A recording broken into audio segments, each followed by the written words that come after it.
or. The Death of Death and the Death of Christ, by John Owen 1647a.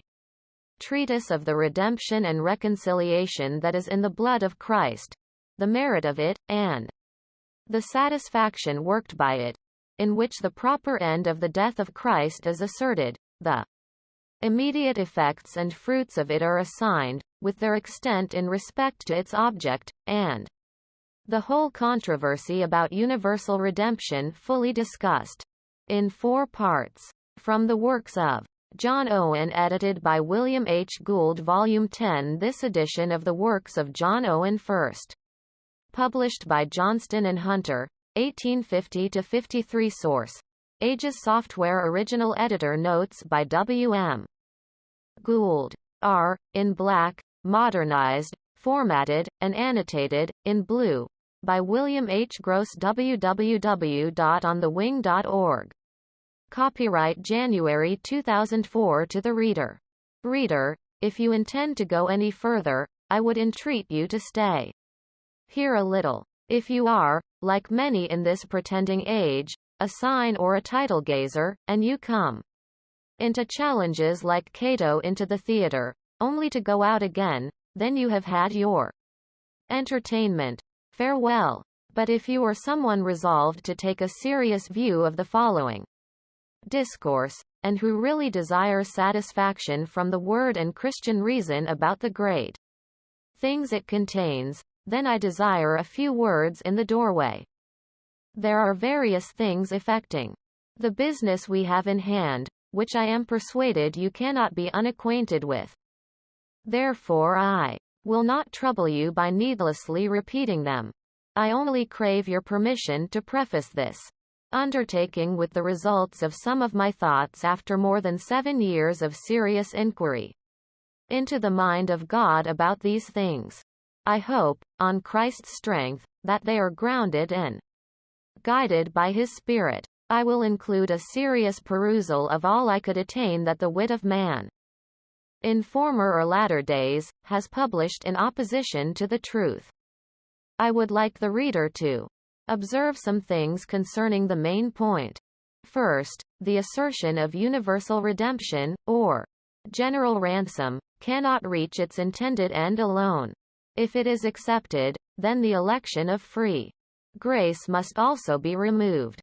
That is because election is the source of all resulting dispensations, and all selective purposes of the Almighty that depend on His own good pleasure and will. There are those who desire to retain the notion of eternally selective free grace, for the moment.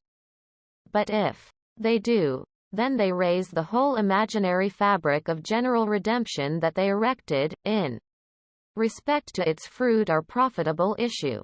Some say there is a decree of election, prior to the death of Christ. What they frame, then, is a twofold election of some to be sons, and others to be servants. Yet, electing some to be servants is what the Scripture calls reprobation.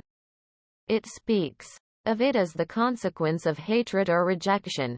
Romans 9:11-13.2. To be a servant, as opposed to having the liberty of children, is as high a curse as can be expressed. Genesis chapter 9 verse 25.3 is this scriptural election? Besides, if Christ died to bring those for whom He died into the adoption and inheritance of children, then what good could possibly redound to those who were predestined only to be servants? Others say there is a general conditional decree of redemption that precedes election. They assert that this is the first selective purpose concerning the sons of men, and that it depends on the good pleasure of God alone. They deny that anyone other than the elect will partake of the death of Christ or its fruits, whether grace or glory. Now, to what end? What purpose does a general ransom serve, except to assert that Almighty God would have the precious blood of His dear Son poured out for countless souls whom He will not allow to benefit from a single drop of it? And so, in respect to them, His blood is spilt in vain, or it is shed for them only to damn them more deeply.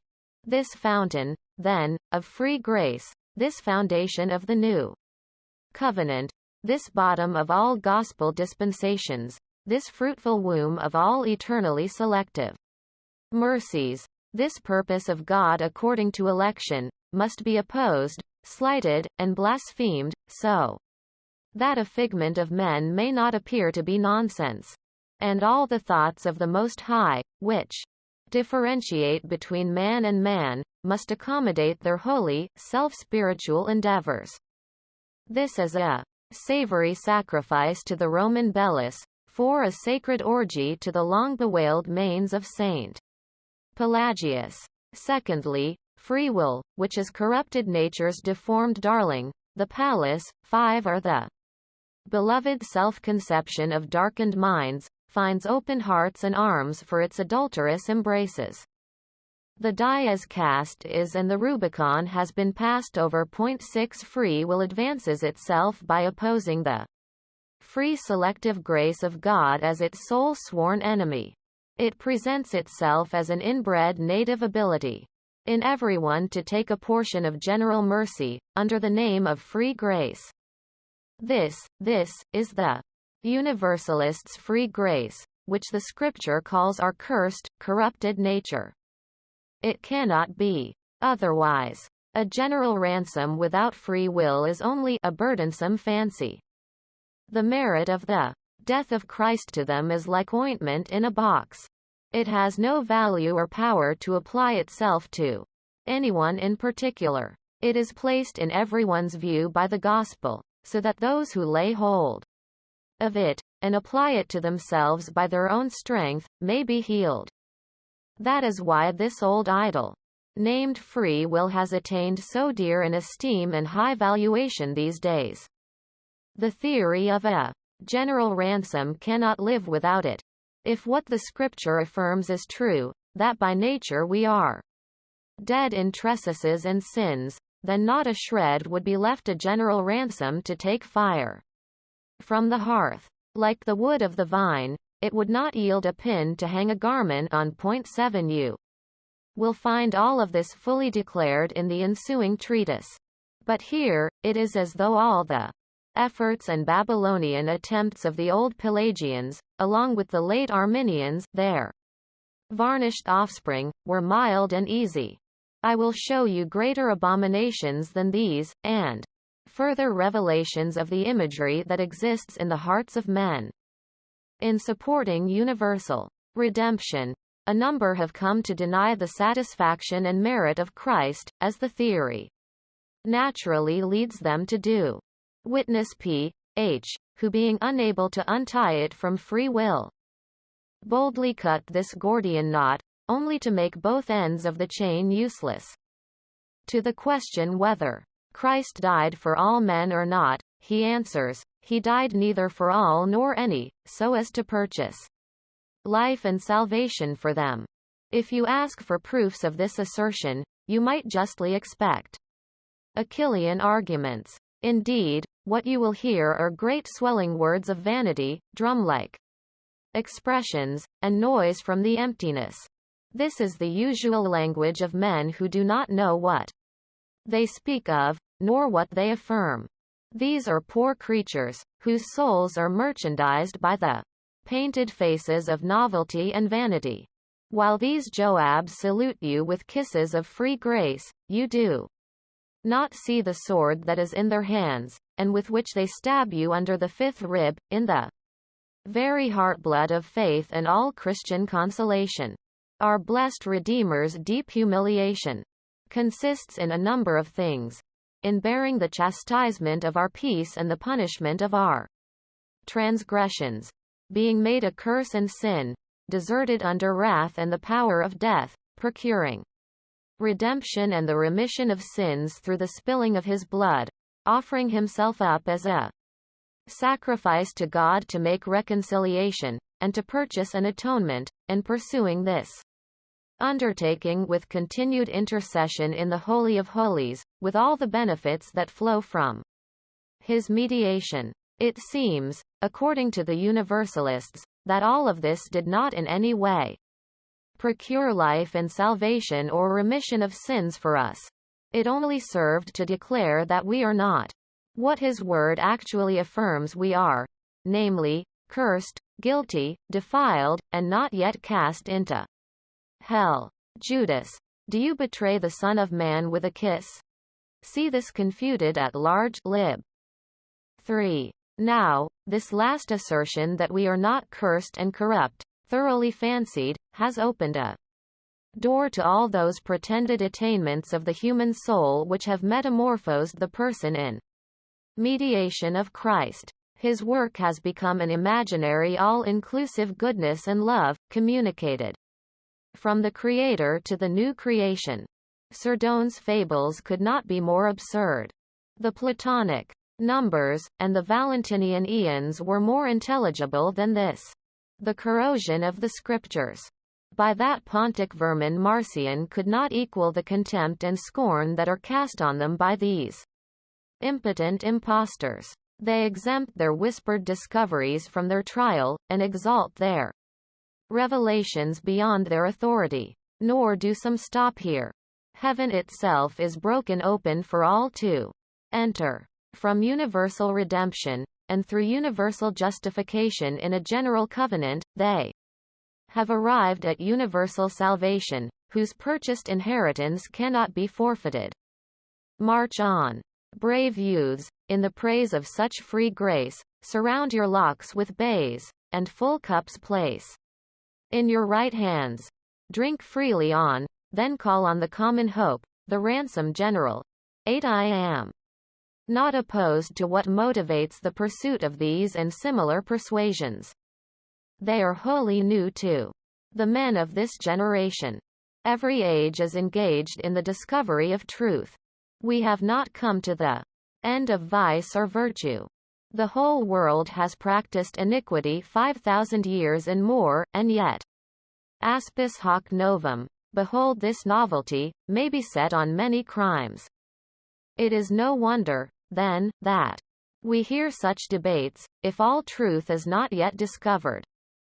Still, something may be revealed to those who have not made up their minds. Do not be shocked to find Saul among the prophets, for who is their father? Is God not free in his dispensations? Are all the depths of Scripture, where the elephants may swim, fathomed to their bottom? If anyone were to observe the progress of the last century in unfolding the truths of God, he would hardly claim that no more is left to be discovered. I only desire to oppose the itching of corrupted fancies, the boldness of darkened minds, the lascivious and wanton wits, that invent newly created nothings that are insignificant vanities, mixed with a dash of blasphemy. And I especially oppose them considering the penchant among us these days, by one means or another, to be distracted by novelty. Some are credulous, some negligent, some fall into errors, some seek them. A great suspicion grows in me every day. That pride of spirit, with a Herostratus-like design to ensure their fame, 9 has prompted many to even publish some easily invented false opinions. And I might also think that this is the reason they strive to outdo their companions in framing some unique and clever device.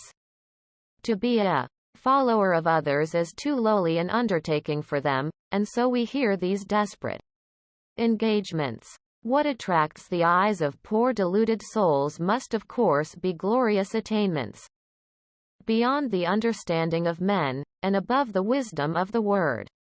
May the great shepherd of the sheep, our Lord Jesus Christ, restore his poor wanderers to his own fold. This theory is a fatal Helena. 10. A useless, barren, fruitless fancy, whose enthronement has caused such irksome, tedious contentions to the churches of God. It is a mere Rome, a desolate, dirty place of cottages, until all the world is robbed and spoiled to adorn it. Let us suppose that Christ died for all. If God in his free purpose has chosen some to obtain life and salvation, and has passed by others, will it profit only the chosen, or all? Surely the purpose of God must stand, and he will do what he wants. Therefore, either election, as Huberus says 11 with wild contradiction, must be universal, or the thoughts of the Most High depend on the free will of man. If the free grace of God works effectually in some, but not in others, then can those others, whom this powerful grace has passed over, have any benefit by universal redemption? No more than the Egyptians had when the angel passed over those houses whose doors were not sprinkled with blood, leaving them dead behind him. Almighty, powerful, free grace, then, must drop its sail, so that free will, like the Alexandrian ships coming into the Roman harbors, may come in with top sail unfurled and gallant. Without free will, the whole territory of universal redemption will certainly be famished. But let these doctrines of God's eternal election, the free grace of conversion, perseverance, and their necessary consequences be asserted, and free will becomes laughable. The only profit or consolation that free will has is what it robs from the sovereignty and grace of God. But more about these things later. Some pretenses are usually made by those who advocate general ransom. With your patience, courteous reader, we will examine them a little at the start, to remove any prejudice that may lie in the way of truth. First, they say that the glory of God is exalted by a general ransom. His goodwill and kindness towards men are abundantly shown by enlarging the extent of the ransom. And his free grace, which is restrained by others, is presented as a powerful endearment. They say, in effect, all things will be well when God is content with that portion of glory which we ourselves assign. The princes of the earth consider it their greatest wisdom to make their favors sound better than they are, to describe with a full mouth what they have done with half a hand. Is it acceptable to lie for God by extending his bounty beyond the marks and eternal bounds assigned to it in his word? Change a hair on your own head, or add a cubit to your own stature, before you add some glory to the Almighty that he does not claim. But, for the most part, this is how the corrupted nature treats all such mysterious things, revealing its own baseness and vileness. They say that if God's grace extends to all offenders, though his grace is free, and he does what he wills with his own, then all shall be well, he is gracious, merciful, etc. But if the Scripture is once found to present his sovereignty and free selective grace according to election, then he is monstrous, mean, evil, and dreadful. Such pride is inbred. It is a part of our corruption to want to defend it. If we seek to uphold the glory of God, then let us speak in his own language, or be forever silent. What is glorious in him is what he ascribes to himself. Our inventions, as splendid as they may be in our own eyes, are an abomination to him, an attempt to pull him down from his eternal excellence, and to make him completely like us. God would never allow the will of the creature to be the measure of his honor. The obedience of paradise was a regulated obedience. God's prescription has been the basis for accepting any duty ever since he had a creature to worship him. Even the heathen knew that the only service welcome to God was what he himself required, and the only glory he would accept was what he himself revealed, so that he would appear glorious in it. Hence, Epimenides advised the Athenians in a time of danger to sacrifice, to him to whom it was acceptable and due. 12 This resulted in the altar which Paul saw bearing the inscription, "To the unknown God." Socrates tells us in Plato 13 that every god will be worshipped, in that way which pleases best his own mind. And in Christianity, Jerome 14 sets it down as a rule that God is dishonored by any honor which is ascribed to him beyond his own prescription. It is based wittily on the second commandment.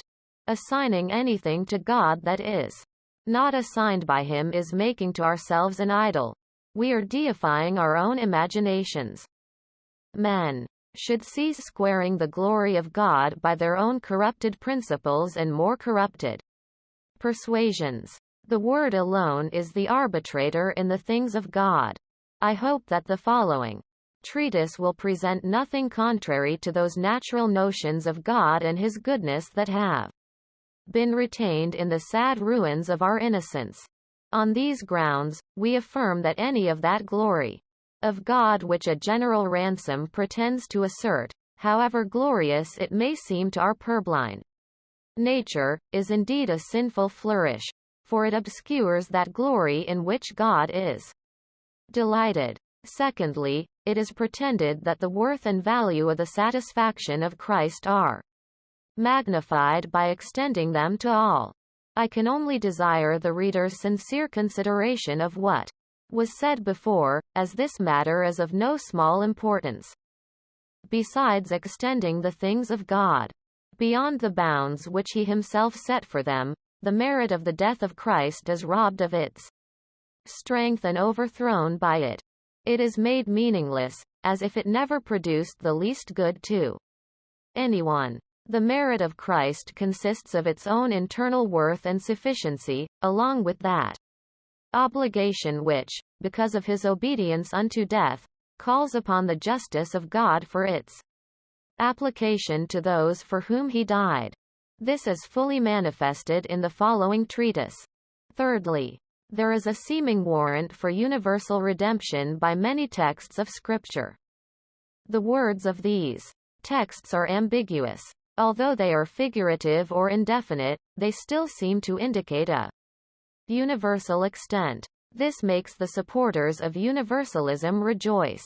Now, concerning this apparent scriptural foundation, I only desire that the reader not be startled at the many passages which have been gathered by some lately, especially Thomas More, in his Universality of Free Grace, as though they prove the point.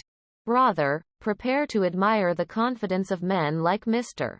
More, who make such a flourish with their colors and drums, but have no soldiers at all.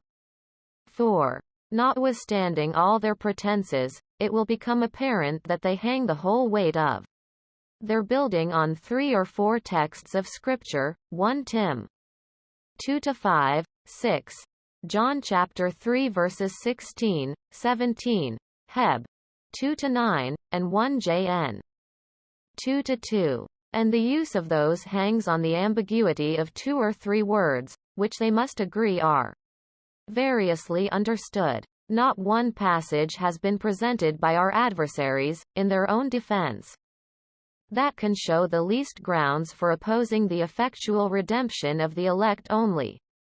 Thomas More's book will be fully addressed, and robbed of all its own strength.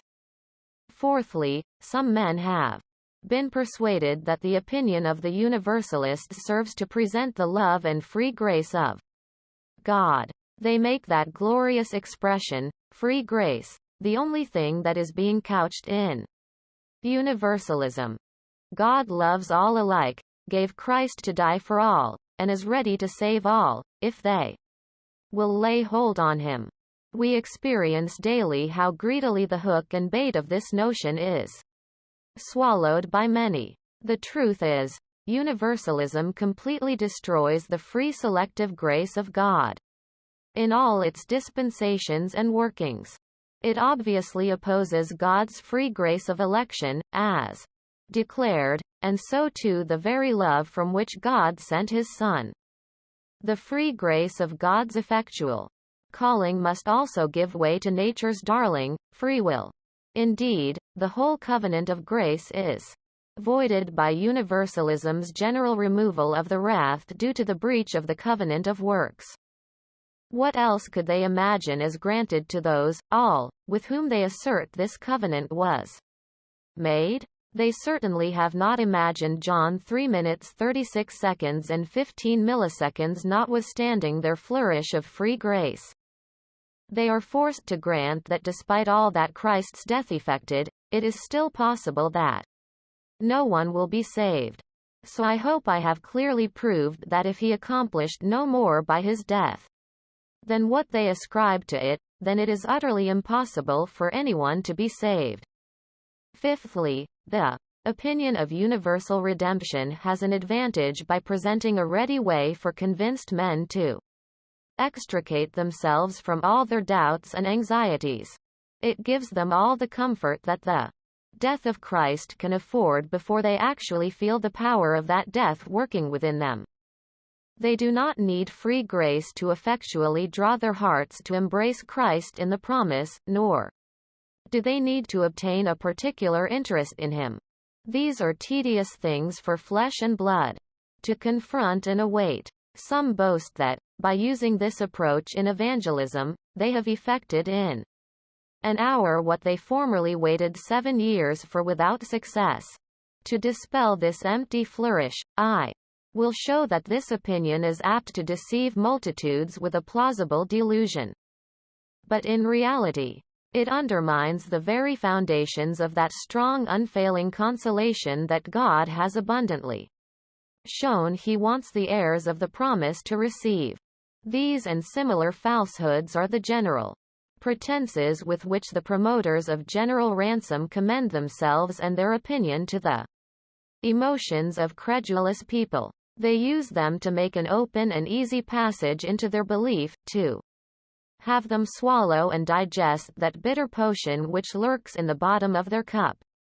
I thought it appropriate to give the reader a brief view of them in the introduction, to get beyond empty generalities, so that he might be better prepared to weigh all these things carefully in an equal balance. Later, the reader will come to consider those things in which the great strength of our adversaries lies. It only remains for me to give the Christian reader a brief account of why I have undertaken this work, and thus close this preface.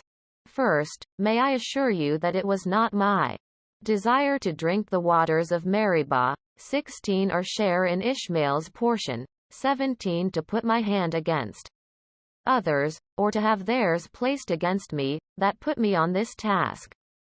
I never like myself worse than when I am faced with the role of disputing in controversies. The complexion of my soul is much more pleasant to me in the waters of Shiloh.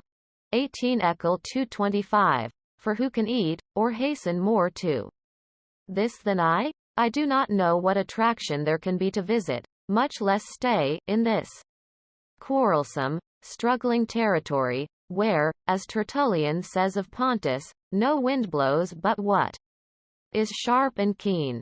19 There is little pleasure in taking walks beside dangerous precipices with unpleasant difficulties on every side.